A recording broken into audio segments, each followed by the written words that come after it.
नमस्कार, आप देख रहे हैं 4PM न्यूज नेटवर्क और मैं हूं आपके साथ आकांक्षा यादव। दोस्तों, क्या प्रधानमंत्री नरेंद्र मोदी के इस्तीफे की भूमिका तैयार हो चुकी है और आखिर क्यों नायडू ने समर्थन वापस लेने की धमकी दे दी है, बताएंगे आपको। साथ ही आखिर 19 दिसंबर को सभी सांसदों को व्हिप जारी कर प्रधानमंत्री नरेंद्र मोदी विदेश क्यों भाग खड़े हुए, इस पर भी चर्चा करेंगे। चर्चा के लिए हमारे साथ मौजूद है प्रियंका जी। प्रियंका जी, बहुत बहुत स्वागत है आपका।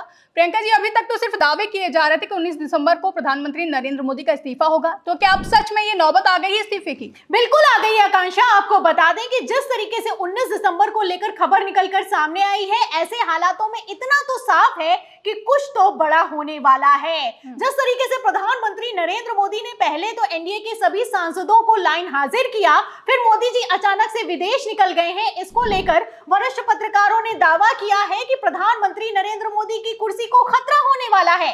फिलहाल कितना बड़ा ये खतरा होने वाला है, इसका अंदाजा आप इस बात से लगा सकती हैं कि 19 दिसंबर के लिए भारतीय जनता पार्टी के सभी सांसदों को सदन में मौजूद रहने का व्हिप जारी कर दिया गया है। एक तरफ सांसदों को व्हिप जारी हुआ है, वहीं दूसरी तरफ प्रधानमंत्री नरेंद्र मोदी आनन फानन में विदेश यात्रा पर निकल गए हैं। फिलहाल इस व्हिप को लेकर दावा यह किया जा रहा है, सूत्रों की माने तो टीडीपी के सांसद सदन में बगावत कर सकते हैं। इसको लेकर अमित शाह ने पहले से ही तैयारी पूरी कर ली है। फिलहाल जैसा कि आप जानती हैं आकांक्षा कि सदन में बवाल खड़ा हुआ है। भारतीय जनता पार्टी ने जिस तरीके से मनरेगा का नाम बदलकर विकसित भारत जी राम जी कर दिया है, इसको लेकर कांग्रेस भड़की है। फिलहाल एक तरफ विपक्ष ने बवाल किया है, विपक्ष ने विरोध किया है, लेकिन इन सब के बीच जैसे ही विपक्ष को नायडू के सांसदों ने सपोर्ट कर दिया है तो तहलका मच गया है। आपको बता दें आकांक्षा, नायडू हार्डकोर बार्गेनर हैं। कितने तगड़े बार्गेनर हैं, इसका अंदाजा आप इस बात से लगा सकती हैं कि जब उपराष्ट्रपति के चुनाव हुए और चुनावों के दौरान विपक्ष की तरफ से आंध्र प्रदेश से एक उम्मीदवार को खड़ा कर दिया गया, तो नायडू ने भारतीय जनता पार्टी को सपोर्ट करने के लिए बीजेपी से अतिरिक्त 5,000 करोड़ रुपए की डिमांड रखी। इससे आप समझ सकती हैं कि कभी भी नायडू कहीं पर भी कोई मौका नहीं चूकते हैं। फिलहाल अब इसी को लेकर बवाल खड़ा हो गया है, क्योंकि नायडू को हमेशा लेने की आदत है, देने की आदत तो है नहीं। इसी को लेकर पेच फंस गया है। आपको बता दें, जो भारतीय जनता पार्टी विकसित भारत जी राम जी योजना लेकर आई है, इसके तहत नियम बना दिया गया है कि जो रोजगार गारंटी है मजदूरों की, इसमें 60% केंद्र देगा, वहीं 40% राज्य सरकार को देना होगा।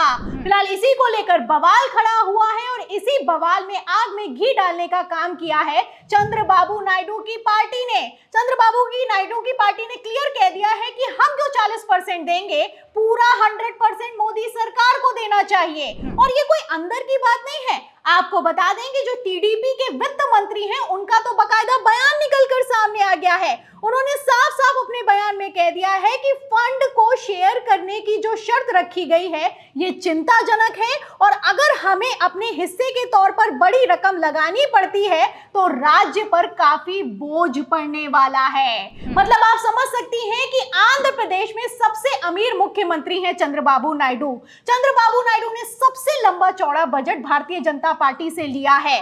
खबरों की मानी जाए तो चंद्रबाबू नायडू आंध्र प्रदेश की नई राजधानी अमरावती को बनाने के लिए केंद्र से 6,000 करोड़ के फंड की डिमांड कर रहे हैं, लेकिन मनरेगा के तहत जो 40% देना है, उसको देने के लिए तैयार नहीं हो रहे हैं। इससे आप समझ सकती हैं कि चंद्रबाबू नायडू किस तरीके से भारतीय जनता पार्टी पर प्रेशर बना रहे हैं। जाहिर सी बात है कि नायडू को इस तरह से खुलकर विरोध नहीं करना चाहिए था। सबके सामने कह देते कि हम 40% दे देंगे और पीछे से फंड ले लेते तो किसका क्या जाता, कुछ नहीं जाता। लेकिन यहाँ पर मैं आपको बता दूं कि चंद्रबाबू नायडू की यही पॉलिटिक्स है कि वो सामने से वार करते हैं और सामने से ही प्रेशर बनाते हैं। इसी तरीके से पहले भी प्रेशर बनाया गया। आपको याद होगा कि जब ट्रंप की तरफ से 50% टैरिफ लगाया गया तो विपक्ष तो बोल ही रहा था, लेकिन विपक्ष के साथ खड़े हो गए नायडू, और नायडू की तरफ से कहा गया कि जिस तरीके से ट्रंप की तरफ से टैरिफ लगाया गया है, इससे राज्य पर बोझ बढ़ेगा। आपको बता दें आकांक्षा, 19 दिसंबर को लेकर खबर निकलकर सामने आई है कि प्रधानमंत्री नरेंद्र मोदी को लेकर एप्स्टीन फाइल खुलने वाली है और इस फाइल के जरिए इतना बड़ा धमाका होगा, इतना बड़ा खुलासा होगा कि प्रधानमंत्री नरेंद्र मोदी इस्तीफा देने के लिए मजबूर हो जाएंगे। फिलहाल मोदी जी हैं तो इतनी आसानी से तो इस्तीफा नहीं देंगे, लेकिन ऐसे हालातों में भी आप देख सकती हैं कि किस तरीके से बैसाखियों ने पीएम मोदी पर प्रेशर बनाना शुरू कर दिया है और किस दम पर प्रेशर ये बनाया जा रहा है। छोटा सा बयान है, बयान को सुनाते हैं, फिर चर्चा को आगे बढ़ाते हैं। यूपी के लोगों ने तो मुकाबला कर करके बीजेपी को पीछे कर दिया था, लेकिन आंध्र प्रदेश के लोग साथ दे रहे हैं। हमें उम्मीद है वो पुराना इतिहास कभी का कि हम सब लोग एक समय पर साथ आए थे, साथ रहे थे, आप ही लोग कर सकते हैं।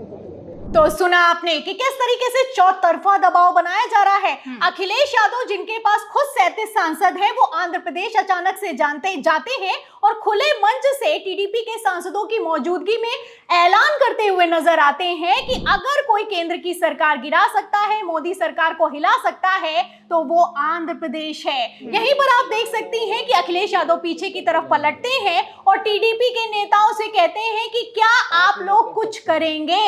फिलहाल आप समझ सकती हैं कि किस तरीके से महागठबंधन और नायडू के बीच नजदीकियां बढ़ती जा रही हैं। इससे भारतीय जनता पार्टी बेहद टेंशन में आ रही है। जाहिर सी बात है कि जिस तरीके से प्रधानमंत्री नरेंद्र मोदी कुर्सी छोड़ने के लिए तैयार नहीं है, इसके चलते उत्तराधिकारियों में खींचतान शुरू हो गई है। मतलब एक तरफ तो अमित शाह और सीएम योगी आदित्यनाथ भिड़े जा रहे हैं, बयान निकलकर सामने आ रहे हैं कि सीएम योगी आदित्यनाथ ने खुलकर एसआईआर का विरोध कर दिया है। वहीं दूसरी तरफ आप देख सकती हैं कि अब बैसाखियों ने भी फील्डिंग सेट कर दी है। मतलब अभी तक तो नीतीश कुमार नाराज थे, लेकिन जो नायडू ने बयान दिया है, नायडू की पार्टी ने जो मनरेगा पर स्टैंड लिया है, ये अपने आप में प्रधानमंत्री नरेंद्र मोदी के लिए सबसे बड़ा झटका साबित होने वाला है। जी बिल्कुल प्रियंका जी, जिस तरीके से नायडू ने ये तल्ख रवैया दिखाया है प्रधानमंत्री नरेंद्र मोदी के लिए, बड़ी मुश्किल है। बहुत बहुत धन्यवाद आपका। तो जैसे कि आपने सुना कि पहले नीतीश कुमार की नाराजगी की खबरें निकलकर सामने आ रही थी, वहीं अब नायडू ने भी समर्थन वापस लेने की साफ धमकी दे दी। ऐसे में देखना अहम होगा कि क्या प्रधानमंत्री नरेंद्र मोदी विदेश से अपनी प्रधानमंत्री पद की कुर्सी बचा पाएंगे या फिर नहीं। आपको क्या लगता है, कमेंट करके अपनी राय हमें जरूर बताएं। फिलहाल के लिए इस चर्चा में बस इतना ही। इस पूरी चर्चा पर, इस पूरी वीडियो पर आपकी क्या राय है, कमेंट करके हमें जरूर बताएं। वीडियो पसंद आई तो वीडियो को ज्यादा से ज्यादा लाइक और शेयर करना ना भूलें। चैनल पर नए हैं तो चैनल को सब्सक्राइब जरूर कर लें और देखते रहिए 4PM न्यूज नेटवर्क।